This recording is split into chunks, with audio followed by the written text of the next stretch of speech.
चला तर आज रेसिपी अँड मच मोर यामध्ये मी तुम्हाला शेंगदाणा, तीळ आणि जवची चटणी तयार करून दाखवणार. सर्वात आधी मी 2 वाटी जव घेतलेली आहेत, छानपैकी निवडून घेतलेली आणि कढाईमध्ये छान अशी भाजून घेतलेली आहे. तळतळ उडेल अशा पद्धतीने जव ही भाजून घ्यायची. तर तुम्ही बघू शकता छान अशी जव ही भाजून झालेली आहेत आणि मी एका ताटामध्ये काढून घेतली आणि त्याला सराट्याच्या साहाय्याने अशी ढवळून घ्यायची, जेणेकरून त्याला पाणी सुटणार नाही त्यासाठी. तर परत मी त्यांना हाताने सुद्धा तुम्हाला ढवळूनसुद्धा दाखवत आहे. तर अशा पद्धतीने छान अशी जवला थंड करून घ्यायची आणि स्वच्छ पुसून सुद्धा मी त्यांना वाळत घातले उन्हात आणि मस्त अशा कढाईमध्ये भाजून घेतलेल्या आहेत मिरच्या. जशा आपण मिरच्या छान भाजेल तशी जवची चटणीसुद्धा छान होईल. तुम्ही बघू शकता मी एका ताटात मिरची काढून आणि मिरच्यातल्या बियासुद्धा निघालेल्या होत्या, त्यासुद्धा मी भाजून घेतलेल्या आहेत छानपैकी. मस्त अशा मंद गॅसवरती मिरच्याच्या बिया भाजून घ्यायच्या आणि त्यासुद्धा मी एका प्लेटमध्ये काढून घेतलेल्या आहेत. तर तुम्ही बघू शकता छान अशा मिरच्याच्या बिया भाजून घेतलेल्या आहेत आणि अशा मिरच्यासुद्धा छान भाजून झालेल्या आहेत आणि मी त्याला थंड होऊ देणार आहे. तर थंड झाल्यानंतर सर्वात आधी मी मिरच्याच्या बिया टाकलेल्या आहेत.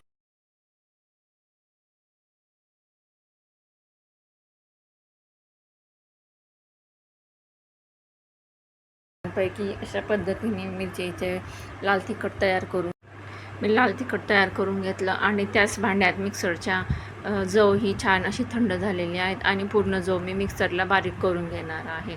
तर तुम्ही बघू शकता छान अशी जवसुद्धा बारीक झालेली आहेत आणि मी ते लाल तिखट जे केलेलं आहे त्यामध्ये मी टाकून थोडंसं लाल तिखट यामध्ये मी ॲड करून घेणार आहेत आणि छानपैकी मस्त अशी ही चटणी लागेल खाण्यासाठी जव. तर तिखट झाल्यानंतर मी 1-2 लसूण कांदे घेतलेले आहे, छान त्यांना सोलून घेतले आणि मिक्सरला छान असं बारीक केल्यानंतर बघा तुम्ही बघू शकता किती मस्त आणि छान अशी चटणी तयार होणार आहे. त्याचबरोबर चवीनुसार मीठ टाकून घ्यायचं. तर शक्यतो मीठ हे कमीच वापरायचं. त्याचबरोबर मी जे जव बारीक केलेले आहे ते सुद्धा मी यामध्ये टाकून घेणार आहेत आणि मिक्सरला छान असं पल्समध्ये फिरवून घेणार, जेणेकरून मीठ हे छान एकत्र होईल त्यासाठी. तर तुम्ही बघू शकता मस्त अशी छान ही चटणी तयार झालेली आहे. तर परत मी जवच्या ताटामध्ये काढून घेणार आहेत आणि तुम्ही बघू शकता मस्त असं हाताच्या साहाय्याने एकत्र करून घ्यायची, जेणेकरून मीठ हे पूर्ण जवला लागेल त्यासाठी.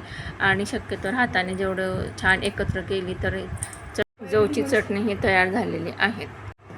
चला तर आता शेंगदाणे आणि तिळची चटणी करण्यासाठी घेऊया. तर मी 500 ग्रॅम मिरचीचा वापर केलेला आहे. तर मिरचीसुद्धा छान अशी त्याच पद्धतीने भाजून घ्यायची आणि मी 2 प्रकारच्या मिरच्या वापरलेल्या आहेत. तर या मिरच्यासुद्धा मी उन्हात वाळवून घेतल्या आणि छानपैकी कोरड्या कपड्याला पुसून घेतल्या. तर तुम्ही बघू शकता छान अशा मिरच्या ह्या भाजून झालेल्या आहेत आणि मी सर्व मिरच्या अशाच पद्धतीने भाजून घेणार आहेत. त्याचबरोबर मी मिरच्यातल्या बियासुद्धा छान भाजून घेतल्या आणि 1 वाटी तीळ घेतलेले आहेत. तर 1 वाटी तीळ म्हणजे 100 ग्रॅम आणि त्याचबरोबर 100 ग्रॅम शेंगदाणे ते सुद्धा मी 1 वाटी घेतलेली आहेत.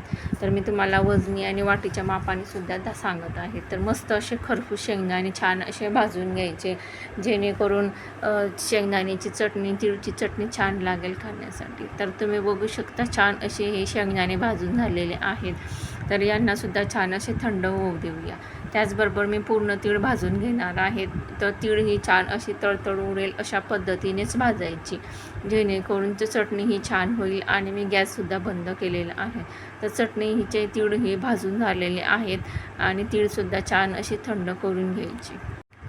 तीळसुद्धा छान थंड झालेली आहेत आणि मिरच्यासुद्धा. तर मी मिरच्या छान अशा मिक्सरच्या भांड्यामध्ये बारीक करून घेणार आहे.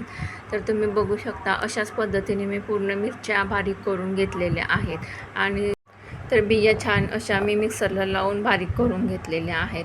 तर त्याचमध्ये मी थोडंसं लाल तिखटसुद्धा टाकून घेणार आहेत आणि मी त्याचबरोबर या चटणीला मी 3 ते 4 लसूण सोलून घेतले. तर मी पूर्ण तीळ बारीक करून घेणार आहे. अशा पद्धतीने चटणी जर केली तर छान अशी मस्त लागते खाण्यासाठी. तर तुम्ही बघू शकता छान अशी तयार होत आहे चटणी. तर मी चवीनुसार मीठ टाकत आहे. तर परत मी पल्समध्ये मिक्सरला लावून घेतलेले आहेत आणि त्याच ताटामध्ये मी ही चटणी काढून घेणार आहे. तर बघा किती मस्त आणि छान ही चटणी तयार तरी मी एका ताटात काढून घेणार आहेत आणि बाकीचं जे तिखट राहिलेलं आहे ते सुद्धा मी मिक्सरमध्ये टाकून घेणार आहेत आणि मिक्सरला यामध्ये मी पूर्ण असं फिरवून घेणार आहे. तर या बाकीच्या तिखटामध्ये मी शेंगदाणे टाकून घेणार आहेत. त्याचबरोबर मी जे लसूण घेतलेला आहे तो सुद्धा ॲड करणार आहे. तर बघा परत त्याच पद्धतीने मी करून घेतले. तर परत चवीनुसार मीठ टाकायचं आणि परत मिक्सरला पल्समध्ये फिरवून घ्यायचं. तर बघा मी परत पूर्ण असं एकत्र करून घेणार आहेत आणि शेवटी हातानेच एकत्र करून घ्यायचं, जेणेकरून पूर्ण चटणी ही छान होईल आणि मीठसुद्धा एकत्र येईल आणि छान लागते खाण्यासाठी. तर बघा एकजीव झाल्यानंतर ही चटणी एकदम मस्त लागते. तर बघा तिळची चटणी आणि शेंगदाण्याची आणि तिळची चटणी ही तयार झालेली आहेत खाण्यासाठी.